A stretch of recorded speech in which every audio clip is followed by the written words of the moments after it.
എല്ലാവർക്കും നമസ്കാരം. എന്റർടൈൻമെന്റ് കീഴിലേക്ക് എല്ലാവർക്കും സ്വാഗതം. എന്റർടൈൻമെന്റ് റിയാക്ഷൻ ആണ് എമ്പുരാൻ സിനിമ നാളെ റിലീസ് ആവുകയാണ്. കാലങ്ങളായിട്ടുള്ള കാത്തിരിപ്പാണ് മക്കളെ. ഇപ്പൊ വിശ്വസിക്കാൻ പറ്റുന്നില്ല, നാളെ റിലീസ് ആണോ? പല സമയങ്ങളിലും അങ്ങനത്തെ ഒരു ചിന്ത, എത്ര നാളായിട്ട് അതാണ് അങ്ങനെ. അതല്ലെങ്കിലും അങ്ങനെയാണ്. ഇപ്പൊ നാളെ റിലീസ് ചെയ്ത് സിനിമ കണ്ടു കഴിഞ്ഞ് കഴിയുമ്പോ പിന്നെ ഉള്ളിലൊരു വിഷമായിരിക്കും. അയ്യോ, ഇനി ഇത് ഇങ്ങനത്തെ ഒന്ന് കാത്തിരിക്കാന്ന് പറഞ്ഞാൽ ഇനി എത്ര സമയം, അടുത്ത ഭാഗത്തിന് വേണ്ടിട്ട് എത്ര കാലം കഴിയണം. അതൊരു ഭയങ്കര വിഷമമുള്ള കാര്യമാണ്. എന്നാലും ആഘോഷം, അത് വലിയൊരു ഉത്സവം. ആ ഉത്സവത്തിന് വേണ്ടി നമ്മളിങ്ങനെ കാത്തിരിക്കുന്നു. അപ്പൊ ഒരു ത്രില്ലുണ്ട്. അതിനോട് അടുക്കുമ്പോ അത് ഭീകര ലെവലാവും. ശേഷം ഈ ഉത്സവം കഴിയുമ്പോഴേ ഒരു ഭയങ്കര വിഷമായിരിക്കും. അത് കഴിഞ്ഞല്ലോ എന്നുള്ളത് സത്യം. ഇപ്പൊ അത് അങ്ങനെയാണല്ലോ എല്ലാ ഉത്സവം, എല്ലാ പരിപാടികളും. പെരുന്നാളാണെങ്കിലും ഓണമാണെങ്കിലും ക്രിസ്മസ്, എല്ലാ ഈസ്റ്ററും ഒക്കെ അങ്ങനെയാണ്. ഇതിനോടനുബന്ധിച്ച് നമുക്ക് കിട്ടുന്ന ഒരു രസം ഉണ്ടല്ലോ, അത് ആ പരിപാടി അല്ലെങ്കിൽ അന്നത്തെ ദിവസം കൊണ്ട് കഴിഞ്ഞാൽ കഴിഞ്ഞു.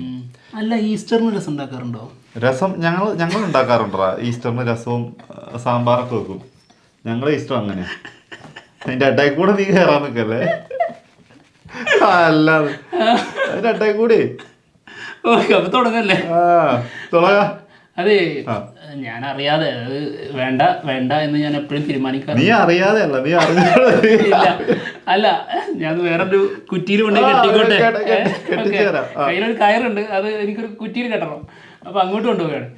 അതായത് ഞാൻ സാധാരണ വന്നിരിക്കുമ്പോൾ ചെളിയൊന്നും വേണ്ട, സാധാരണ നോർമലായിട്ട് പോട്ടെ എന്നുള്ള രീതിയിലാണ്. പക്ഷെ അറിയാതെ വന്ന് പോകാറുണ്ട് പലതും. അങ്ങനെ പലതും വിളിച്ചു പറയുന്ന ഒരാളുണ്ട്, മല്ലികാ സുകുമാരൻ. സത്യം. അവിടെ കൊണ്ടേ കെട്ടി. അങ്ങനെ കുറച്ച് കാര്യങ്ങൾ ഓപ്പണായിട്ട് പറഞ്ഞിട്ടുണ്ട്. ഇത് സത്യമാണോ നുണയാണോ മറ്റെന്തെങ്കിലും ഉദ്ദേശത്തിൽ പറഞ്ഞതാണോ ഇതൊന്നും അറിഞ്ഞൂടാ. ഇനി അറിയാതെ ആൾ ഇതേപോലെ വന്നതാണോ ഒന്നും അറിഞ്ഞൂടാ. ഒന്നും പറയാൻ പറ്റൂല കേട്ടോ. ഒന്നും പറയാൻ പറ്റില്ല. കാരണം എന്താ അറിയോ, ഞങ്ങൾക്ക് ആരെയും വിശ്വാസമില്ല ഇപ്പൊ. അല്ല, അതിനപ്പുറം പൃഥ്വിരാജ് ഏതാ മുതല് നമുക്കറിയാലോ. ഇന്ദ്രജിത്ത് മോശമില്ലാത്ത മുതലാണല്ലോ. ഈ രണ്ടെണ്ണത്തിന്റെ അമ്മ എന്തായാലും മേലെ വരും. ഏത് റേഞ്ചിലായിരിക്കും ചിന്തിച്ചാൽ മതി. അതെ, അതുകൊണ്ട് വിശ്വസിക്കണ്ട. പക്ഷെ എങ്കിലും ഒരു സുഖം കിട്ടും, ഒരു മനസ്സുഖം. അതായത് നമ്മളൊരു വീഡിയോ ഉണ്ടായിരുന്നു, 3 പേര് ഈ സിനിമയുടെ സസ്പെൻസ് ആയിട്ടുള്ള 3 പേര്. ആ 3 പേരിൽ ഒരാൾ ഈ സിനിമയിൽ ഉണ്ടാവും എന്നുള്ള ഉറപ്പ് നൽകിയിട്ടുണ്ടായിരുന്നു ആ വീഡിയോയിൽ. അത് പലരും തെറ്റിദ്ധരിച്ചിട്ടുണ്ട്. ഈ വ്യാളിപ്രിന്റ് ഷർട്ട് ഇട്ട ആളില്ലേ, ആ ആളാണ് ഈ 3 പേരിൽ ഒരാൾ എന്നുള്ളതല്ല ഞങ്ങൾ. ഒരിക്കലും അല്ല കേട്ടോ, അത് വേറെ ആള്, വില്ലൻ വേറെ ആള്. ഇത് വില്ലന്റെ ഭാഗമല്ല പറഞ്ഞുകൊണ്ടിരിക്കുന്നത്. നമ്മള് നമ്മുടെ സ്റ്റീഫൻ നെടുമ്പള്ളിയുടെ കൂടെയുള്ള ആ ഭാഗത്തെ കുറിച്ചാണ് നമ്മൾ സംസാരിക്കുന്നത് കേട്ടോ. ആ ഭാഗത്ത് വേറെ ആൾക്കാരുണ്ട്. അതായത് 2 തല അപ്പുറത്തും ഇപ്പുറത്തും ഉണ്ട്. അതിലെ ഒരു തല നമ്മുടെ ലാലട്ടൻ, മറ്റൊരു തല ആര് എന്നുള്ളതാണ് നമ്മൾ പറഞ്ഞുകൊണ്ടിരുന്നത്. ആ 3 പേരെ കുറിച്ചാണ് നമ്മൾ പറഞ്ഞത്. അതിൽ ഒന്ന് പറഞ്ഞത് മമ്മൂക്കയുടെ പേരാണ്, മറ്റൊന്ന് കമൽഹാസന്റെ പേരാണ്, മറ്റൊന്ന് രജനീകാന്തിന്റെ പേരാണ്. എന്തായാലും നമ്മുടെ മല്ലികാ സുകുമാരൻ ഒരുപാട് ഇന്റർവ്യൂസ് കൊടുത്തിട്ടുണ്ട്. അതിൽ പല കാര്യങ്ങളും ആള് പുറത്ത് പറഞ്ഞിട്ടുണ്ട്. പ്രത്യേകിച്ച് മമ്മൂക്കയുടെ പേര് എടുത്ത് പറയുന്നത്. ഒരു ഇന്റർവ്യൂ തന്നെ പല പ്രാവശ്യം ആ പേര് പറയുന്നുണ്ട്, 2 തവണ. അതൊരു ശ്രദ്ധിക്കേണ്ടിയിരിക്കുന്നു. അതെ, ആദ്യം ഒരു ഇന്റർവ്യൂ വന്നു, അതിൽ ആളിത് പറഞ്ഞു. പക്ഷെ അത് വന്ന് വീണ് പോയതാണ്, അത് വേറെന്താ ഉദ്ദേശത്തിൽ പറഞ്ഞതാണെന്നുള്ള രീതിയിൽ നമ്മളതിനെ മാറ്റി നിർത്തി. പക്ഷെ അതിനുശേഷം വേറൊരു ഇൻ്റർവ്യൂ വേറെ ആൾക്ക് കൊടുത്തു. അതിൽ ഇതേ സംഭവം പറയുന്നുണ്ട്. അത് ഒരിക്കലും തെറ്റല്ലല്ലോ, നാക്കുപിഴയല്ലല്ലോ, അറിഞ്ഞു പറയുന്നത് പോലെ. നാവ് അടച്ച് പറഞ്ഞ സംഭവം അല്ലല്ല, പക്ക ഉള്ള കാര്യം തന്നെ. അല്ലെങ്കിൽ മനഃപൂർവ്വം തെറ്റിദ്ധരിപ്പിക്കുന്നു, വേറെ ആരെയോ ഒളിപ്പിക്കാൻ വേണ്ടി തെറ്റിദ്ധരിപ്പിക്കുന്നു. അത് ഏത് രീതിയിലാണ് അവർ കൊണ്ടുവരിക എന്നുള്ളത് നമുക്ക് അറിഞ്ഞുകൂടാ. എന്തായാലും നോക്കാം.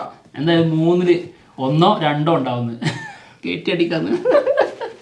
ഈ 3 പേരിൽ എന്താണെങ്കിലും ഒരാളുണ്ടാവും, അതോ ഒരാളുണ്ട്. അല്ല, ഇതിലെന്താ അറിയോ, 2 ആളുണ്ടാകുമോ എന്നുള്ള സംശയം തോന്നാനൊക്കെ ചില കാര്യങ്ങളുണ്ട്.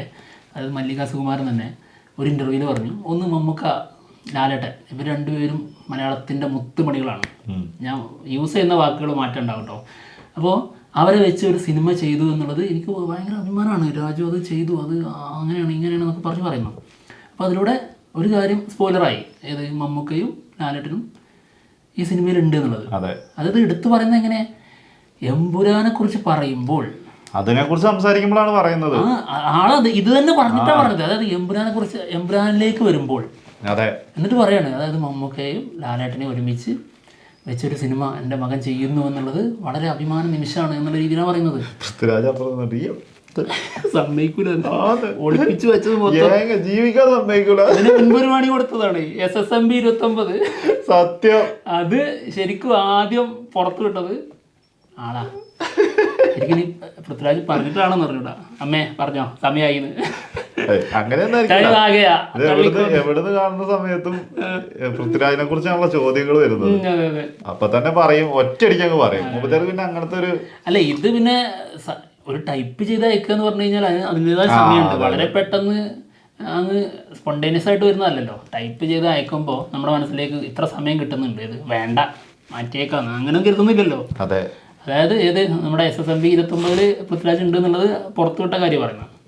ഇപ്പോൾ ഇതിൽ ഈ ഒരു ഇൻ്റർവ്യൂവിൽ ഇത് പറഞ്ഞു കഴിഞ്ഞതിന് ശേഷം കുറച്ച് അങ്ങോട്ട് നീക്കി കഴിഞ്ഞാൽ അതിൽ കൃത്യമായി പറയുന്നുണ്ട് കമൽഹാസനോട് കഥ പറയാൻ, അതായത് എമ്പുരാൻ്റെ കഥ പറയാൻ പൃഥ്വിരാജ് പോയപ്പോൾ അതിന് കൂടെ പോകേണ്ട കാര്യം എനിക്കില്ലല്ലോ, അതാണ് ഇതാണെന്നൊക്കെ പറഞ്ഞ് അങ്ങ് വേറെ വഴിക്ക് പോകുന്നുണ്ട്. പക്ഷെ ഇത് അറിയാതെ വന്നു എന്നുള്ള തോന്നി.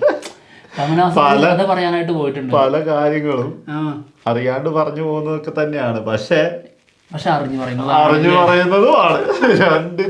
രണ്ട് സ്ഥലത്തും നിർത്തുന്നത്. ഇപ്പൊ ഇതിനകത്ത് ഇപ്പൊ ആരൊക്കെ മമ്മൂക്കേന്റെ പേര് ഓക്കെ, കമൽഹാസന്റെ പേര് ഇപ്പൊ ഇതിനകത്ത് കൺഫ്യൂഷൻ ആയി. ഇനിയുള്ളത് രജനീകാന്തിന്റെ മാത്രമേ ഉള്ളൂ. ഇതിനകത്ത് ഈ രണ്ടുപേരെ മുൻനിർത്തി രജനീകാന്ത് ആയിരിക്കും ഇനി വരാൻ പോകുന്ന സിനിമയില്. പറഞ്ഞ രണ്ടുപേരെ മാറ്റി നിർത്തിയിട്ട് രജനീകാന്ത് ആയിരിക്കും ഇനി വരുന്നത്. പിന്നെ ഇത് സത്യമാണെങ്കിൽ ഇപ്പോൾ SSMB 29 കുറിച്ച് പറഞ്ഞു അതിനുശേഷം ശരിക്കും പുറത്തു വന്നു SSMB 29 പൃഥ്വിരാജ് ഉണ്ടെന്നുള്ളത്. അപ്പോൾ അത് സത്യമായിരുന്നു ആളുടെ ഭാഗത്ത് നിന്ന്. അപ്പോൾ ഇത് സത്യമാണെങ്കിൽ ഏത് വേറെ എന്തെങ്കിലും ഉദ്ദേശത്തോടെ അല്ലാതെ അറിയാതെ വന്നതാണെങ്കിൽ അപ്പോൾ മമ്മൂക്കയും കമൽഹാസനും ഉണ്ടാവാം. പിന്നെ ഒരാളുടെ കുറവായിട്ട് മാത്രം എന്തിനാ 3 പേരും ഉണ്ടായിക്കോട്ടെ, 3-ലും 3 പോരട്ടെ. പൊളിക്കാതെ അല്ലേ, രണ്ട് അത് ചിലർ തെറ്റിദ്ധരിച്ചിട്ടുണ്ട്. ഏത് ബ്രോഡാഡിനെ കുറിച്ചൊക്കെ പറഞ്ഞപ്പോൾ അതിൽ പറഞ്ഞതാണെന്നാണ് ആദ്യം കരുതിയത്. സിനിമാ ചരിത്രത്തിന്റെ സുവർണ ലിപികളാൽ എഴുതപ്പെടേണ്ട 2 വ്യക്തികളാണ് മമ്മൂട്ടി മോഹൻലാലും. അപ്പോൾ അവരെ രണ്ടുപേരെയും വെച്ച് എൻ്റെ മകൻ ഒരു പടം സംവിധാനം ചെയ്തത് കേൾക്കുമ്പോൾ എനിക്ക് ഒരു അഭിമാനവും സന്തോഷവും ഒക്കെയാണ്. എങ്ങനെയുണ്ട്? ഞാൻ കേട്ടായിരുന്നു നേരത്തെ. എങ്ങനെയുണ്ട്? അതില് കൃത്യമാണ് കാര്യങ്ങൾ പറഞ്ഞത്, കറക്റ്റ് കാര്യം പറഞ്ഞു പോയേക്കുന്നത്. അകത്ത് ഒരു ഇതുമില്ല. ചെയ്യാൻ പോകുന്നു എന്ന് പറഞ്ഞിട്ട് അഭിമാനം കൊണ്ടുവന്നല്ല പറഞ്ഞത്, ചെയ്തതിൽ അഭിമാനം കൊണ്ടുവന്ന് പറയുന്നത്. അറിഞ്ഞു പറയാൻ തോന്നുന്നുണ്ടല്ലേ, ആയിരിക്കാം മനഃപൂർവ്വം പറയുന്നത് പോലെ എന്തോ സംതിങ് ഫിഷി. ഇനി മറ്റൊരു ഇന്റർവ്യൂല് ആണ് പറഞ്ഞത്. അപ്പൊ അതുകൊണ്ട് ഞാൻ പറയാൻ കാര്യം എന്താണെന്നറിയാം, ഇപ്പൊ എമ്പുരാന്റെ കാര്യം തന്നെ എടുക്കുമ്പോ മമ്മൂട്ടിയും മോഹൻലാലും ഒക്കെ അഭിനയിക്കുന്ന ഒരു പടം അതിന് തന്നെ ഒരു വലിയ വാർത്തയാണ് അല്ലേ. അപ്പൊ അതിനകത്ത് പൃഥ്വിരാജ് ഡയറക്റ്റ് ചെയ്യുന്ന പൃഥ്വിരാജിന്റെ പടം ചെയ്യാനൊക്കെ ഉള്ള കഴിവുണ്ടെന്നുള്ള 2 പടത്തിലൂടെ ഏറെ ഇത് കയ്യിൽ നിന്ന് പോയതാട്ടോ അല്ലേ. പക്ഷെ പൃഥ്വിരാജിന്റെയും ഇന്ദ്രജിത്തിന്റെയും അമ്മയാണ് അത്. ഇത് ചില്ലറ വിത്തല്ലതേ, മുത്താണത്. എനിക്ക് തോന്നുന്നതേ അല്ല, ഇത് ചിലപ്പം ഇത് ഈ ഇന്റർവ്യൂലാണ് ലാസ്റ്റ് പറഞ്ഞിട്ടുള്ളത് കമൽഹാസന്റെ കാര്യം. നിങ്ങൾ തന്നെ കണക്കൂട്ടിക്കോ ഇനി ആരാ വരാൻ പോണെന്ന്. പൃഥ്വിരാജ് ഞാൻ ഏത് നേരത്താണ് അങ്ങോട്ട് പോയപ്പോ കൊണ്ടുപോയതെന്ന്. കൊണ്ടുപോയിട്ടില്ല, പോകേണ്ട കാര്യം എനിക്കില്ലല്ലോ. കൊണ്ടുപോയില്ല അല്ലേ. അതായത് ഞാൻ അതുക്കും മേലെയാണ്, ഞങ്ങൾ തമ്മിലുള്ള ബന്ധം അതിന് മുമ്പേ ഉണ്ട് എന്നുള്ള രീതിയില്. നീ എപ്പോഴല്ലടാ അവിടെ പോയത് എന്നുള്ള രീതിയിലായിരിക്കും. അതല്ലേ അപ്പൊ അപ്പുറത്തെ പൃഥ്വിരാജ് ഞാൻ മനഃപൂർവ്വം കൊണ്ടാകാതെ പോയത് തന്നെയാണ്. ഇതല്ലേ അവസ്ഥ. നീ പറഞ്ഞു പറ്റിച്ചിട്ടുണ്ടെങ്കിലോ, ഞാൻ പോകുന്നത് കമൽഹാസന്റെ അടുത്തേക്കാണ്, എന്നിട്ട് നേരെ വണ്ടി തിരിച്ചു നോക്കാതെ നടക്കുന്നത്. എന്താണെങ്കിലും ഇതൊക്കെയാണ് ഇപ്പൊ നടക്കുന്ന സംഭവങ്ങള്. ഇതിന്റെ ഒക്കെ കൺക്ലൂഷനാണ് നാളെ രാവിലെ 6 മണി മുതൽ. അതെ, ഇനി അധികം സമയമൊന്നുമില്ല. അപ്പൊ എന്തായാലും നമുക്ക് പോവല്ലേ. ഒരു ട്രോൾ വീഡിയോ ഉണ്ടായിരുന്നു, എന്നാ അതും കൂടി എടുത്തോ. എന്തിനപ്പൊ കുറയ്ക്കുന്നത്, രസം കിട്ടും. ഓക്കെ, മല്ലു ട്രോളൻ. ഇന്ന് എനിക്ക് എൻ്റെ പ്രിയപ്പെട്ട പ്രേക്ഷകരോട് പറയാനുള്ളത് ഒരു പ്രധാനപ്പെട്ട കാര്യമാണ്.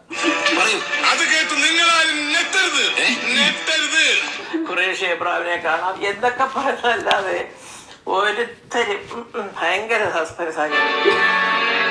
നിങ്ങൾക്ക് ആർക്കെങ്കിലും എന്തെങ്കിലും അറിയാമെങ്കിൽ ഞാൻ പറഞ്ഞു ദൈവമേ ഇതെന്ത് ചെയ്യും മക്കള് പോലും. ഞാൻ പറഞ്ഞു ഞാൻ ആരോടും പറയാൻ അത് അമ്മ പാവ അമ്മൂമ്മയുടെ സ്വഭാവം എവിടെങ്കിലും വെച്ച് അമ്മ വിളിച്ചു പോകും. ഞങ്ങള് പലതും ആലോചിക്കും, അതൊന്നും ആരും അറിയാൻ പാടില്ല.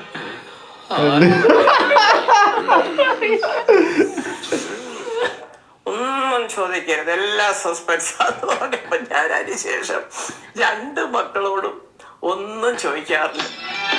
ഞാൻ ഇതുവരെ ആരോടും എല്ലാം കേരളം അറിയാത്ത രഹസ്യം, ഇന്ത്യ അറിയാത്ത രഹസ്യം ഇനി ഞാനത് മറച്ചു വെക്കുന്നില്ല. മലയാള സിനിമാ ചരിത്രത്തിന്റെ സുവർണ ലിപികളാൽ എഴുതപ്പെടേണ്ട 2 വ്യക്തികളാണ് മമ്മൂട്ടി മോഹൻലാലും. അപ്പൊ അവരെ 2പേരെയും വെച്ച് എന്റെ മകൻ ഒരു പടം സംവിധാനം ചെയ്തത് എനിക്ക് അഭിമാനവും സന്തോഷവും ഒക്കെയാണ്. എന്റെ അമ്മയെ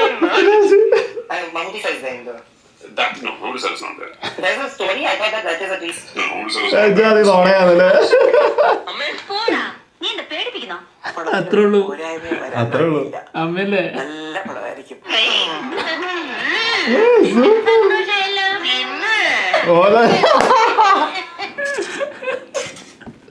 അതുപോലെ ട്രോളുകൂടി വന്നപ്പോ കൂടുതൽ ഒരു സന്തോഷമായി. അപ്പൊ അതായത് ഇനി ഞങ്ങള് പോവാ, പോയിട്ട് അടുത്ത വിശേഷമായിട്ട് വരാം. നമുക്കറിയാം ഇനി റിലീസ് ആകുമ്പോൾ അതെ ഒരുപാട് മണിക്കൂറുകളൊന്നുമില്ലല്ലോ. ഇനി കൂടുതൽ അതിനെ കുറിച്ച് ചർച്ച ചെയ്യേണ്ട, കൂടുതൽ ഇനി അതിനെ കുറിച്ച് ചർച്ച ചെയ്യേണ്ട ആവശ്യമൊന്നുമില്ല. നാളെ കാണാം. അതെ, അപ്പൊ ബൈ.